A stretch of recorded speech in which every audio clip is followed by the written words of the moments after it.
Meu nome é Bernardo Filho, sou candidato a deputado federal pelo PSOL. Meu número é 5042.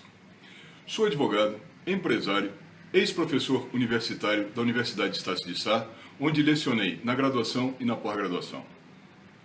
Pretendo, em Brasília, fazer emendas orçamentárias para a construção de um novo hospital público em Petrópolis e também para a reforma e ampliação do Hospital Alcides Carneiro.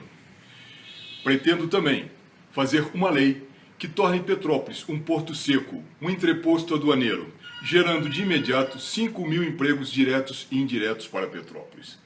Na área de turismo, pretendo também conseguir verbas para atuar, para que o nosso turismo aqui em Petrópolis tenha uma atuação mais efetiva, uma gestão mais dinâmica.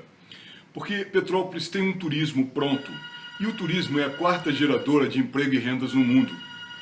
De tal sorte que, se nós tivermos um turismo forte em Petrópolis, também muitos postos de trabalho serão gerados aqui na nossa cidade.